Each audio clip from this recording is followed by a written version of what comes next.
काला जादू। अपने बेटे रिशु के माथे से टपकते हुए पसीने को देखकर सविता की हालत खराब हो गई। ऐसा आज पहली बार नहीं हुआ जब रिशु नींद से घबरा कर जागा है। हाय मेरा बच्चा, न जाने किसकी नजर लग गई है तुझे। जब से मेरे बच्चे ने 10वीं के एग्जाम में स्कूल टॉप किया है तब से रोज बुरे बुरे सपने आने लगे हैं। हाँ माँ, मैंने आज फिर से एक काले साए को देखा। वो यहीं मेरी आंखों के सामने खड़ा था। माँ मुझे बचा लो माँ। वो मुझसे कह रहा था कि मुझसे बदला लेगा। माँ कहीं ये प्रशांत। चुप कर, कैसी बात कर रहा है? दोबारा उसका नाम मत लेना।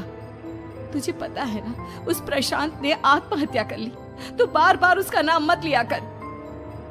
मम्मी, क्या सच में प्रशांत ने आत्महत्या की थी? चुप कर, बहुत सवाल पूछता है आजकल। और फिर रात के वक्त सविता के पूरे घर में एक अजीब सा काला धुआं छाने लगा। गहरी नींद में सोई सविता की जैसे ही आंख खुली उसका दम घुटने लगा। वो दौड़कर रिशु के रूम की तरफ गई जहां उसके दरवाजे पर घूमती एक काली परछाई देख वो बुरी तरह से घबरा गई। कौन है वहाँ? कौन है? सामने आओ। ये मैं हूँ, तुम्हारी काली करतूत।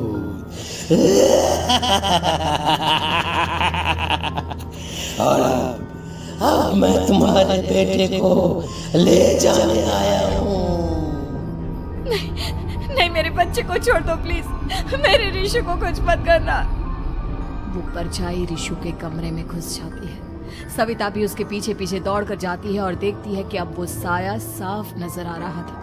वो सर से पैर तक खून में सना हुआ था और उसके शरीर के सारे अंग कटे फटे हैं।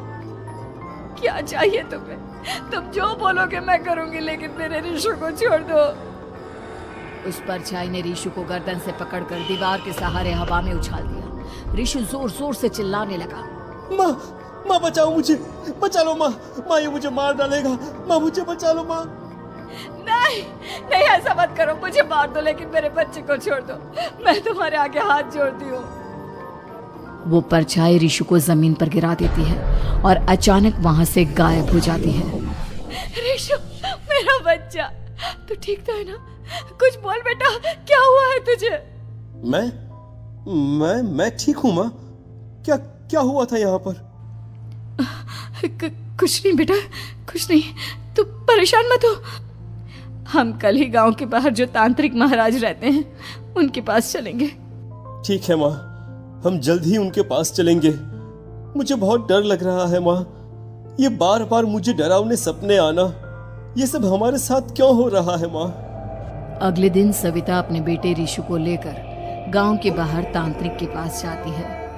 जिस जगह पर तांत्रिक रहा करता था वो जगह बहुत डरावनी थी। चारों तरफ कंकाल और खूब भूतियां नजर आ रही थी।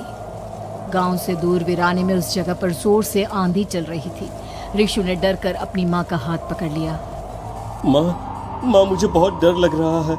ये कैसी जगह है? देख बेटा, हमारे साथ जो कुछ भी हो रहा है उसका इलाज सिर्फ और सिर्फ ये तांत्रिक महाराज ही बता सकते हैं।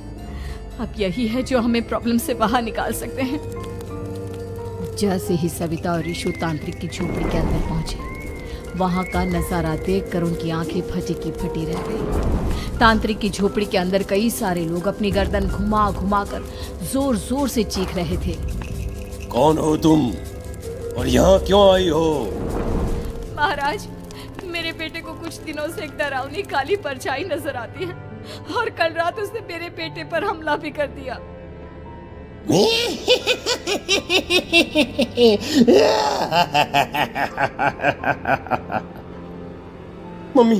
मम्मी हमें यहाँ से चलना चाहिए। ये जगह मुझे ठीक नहीं लगती। नहीं बेटा, ऐसा नहीं कहते। रुक जाओ, 2 मिनट के लिए रुक जाओ। क्या कहा? काली परछाई? तुम्हारे बेटे पर किसी काली परछाई ने हमला किया? हाँ महाराज, वो कह रही थी कि वो मेरे बेटे को कुछ कर देगी। कोई उपाय बताइए महाराज, मेरे बेटे के साथ कुछ गलत नहीं होना चाहिए। तुमने किसी दूसरे के साथ गलत किया है। तो तुम्हारे साथ भी गलत होकर ही रहेगा। तुमने किसी की जान ली है, किसी को मार डाला है तुमने। नहीं महाराज, मैंने ऐसा कुछ नहीं किया। मैंने किसी की जान नहीं ली। मुझे कोई उपाय बताइए। लगता है तुम इतनी आसानी से नहीं मानोगी।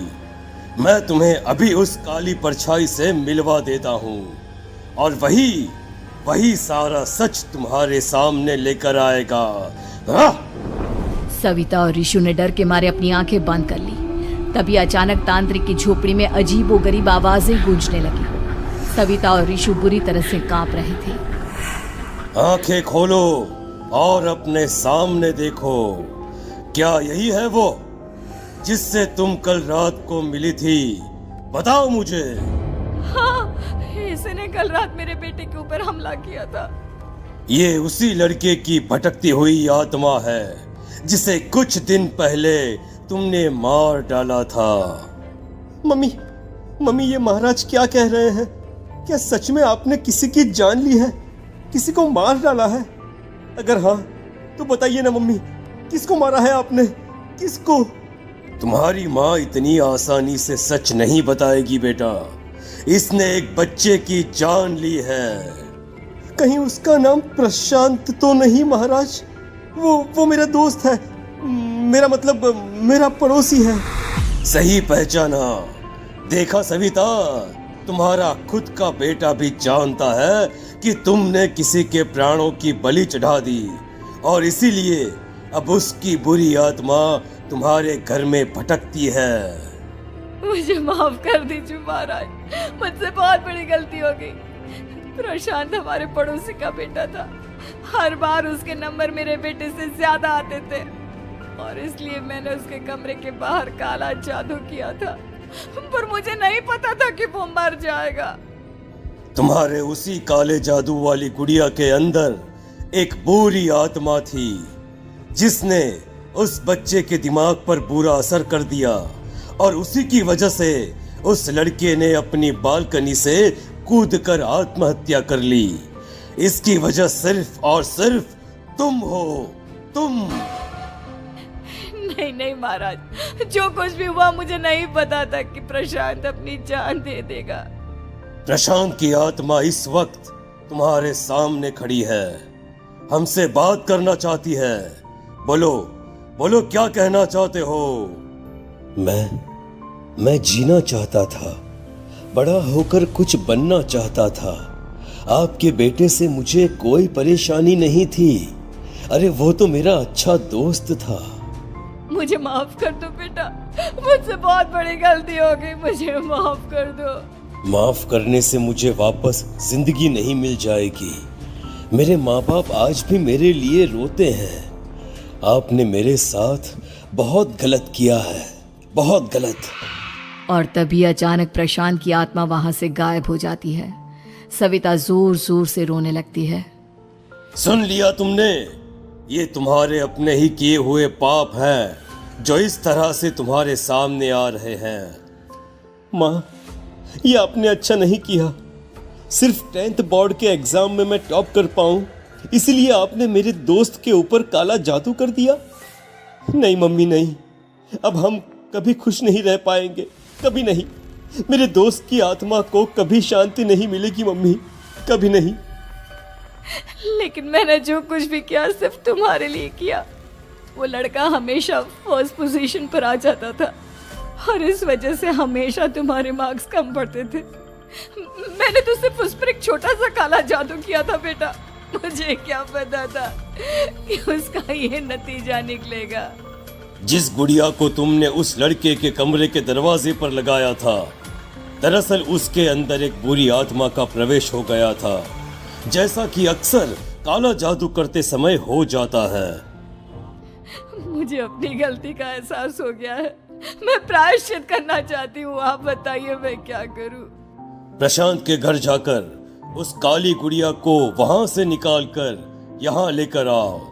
मैं उसे आग में जलाकर राख कर दूंगा और उसके बाद प्रशांत की आत्मा को हमेशा के लिए मुक्ति मिल जाएगी। अगली रात सविता चुपचाप अपने पड़ोसी प्रशांत के घर जाती है। प्रशांत के माँ बाप प्रशांत की मौत के बाद उस घर को छोड़कर हमेशा के लिए वहां से चले गए थे। जैसे ही सविता उस घर के अंदर कदम रखती है, उसका सामना अजीबोगरीब हैवानियत से भरी आवाजों से होने लगता है। ऐसा लग रहा था जैसे कोई बुरी तरह से चीख रहा हो। सविता जैसे ही प्रशांत के कमरे के बाहर पहुंचती है, वहां पर लटकी हुई गुड़िया के शरीर से खून टपकने लगता है। ये क्या हो रहा है? इस गुड़िया के शरीर से खून क्यों टपक रहा है? सविता हिम्मत करते हुए उस गुड़िया को वहां से उतारने की कोशिश करती है, लेकिन तभी अचानक से बहुत भयानक दिखने वाली औरत उसकी आंखों के सामने आकर खड़ी हो जाती है। मैं यहाँ से कहीं नहीं जाऊंगी, और अगर तूने मुझे यहाँ से हटाने की कोशिश की तो मार डालूंगी मैं तुझे। नहीं नहीं, मुझे तुम्हें यहाँ से ले जाना ही होगा, नहीं तो मेरा बेटा, उसकी जान को खतरा है। मैं तुम्हें नहीं छोड़ सकती। अगर तुम्हारे अंदर हिम्मत है तो मुझे इस घर से बाहर ले जाकर दिखाओ। और ऐसा कहकर वो औरत सविता के ऊपर हमला कर देती है और उसे हवा में उछाल उछाल कर जमीन पर पटकती है। लेकिन तभी अचानक मौका देखकर सविता अपने हाथ में ली हुई सुई उसके हाथ में चुभो देती है। हाथ में सुई लगते ही वो औरत जमीन पर तड़पने लगती है। ये क्या किया तूने? ये क्या कर दिया? तुझे ऐसा नहीं करना चाहिए था। तांत्रिक ने मुझे कहा था कि तुझसे जीतने का सिर्फ यही एक तरीका है जिससे मैं अपने पापों का प्रायश्चित कर सकती हूँ और अपने बेटे की जान बचा सकती हूँ। और उसके बाद वो डरावनी दिखने वाली औरत एक छोटी सी जादुई गुड़िया में तब्दील हो गई और सविता ने उसे ले जाकर तांत्रिक को दे दिया। तांत्रिक ने जादुई गुड़िया को आग के हवाले कर दिया।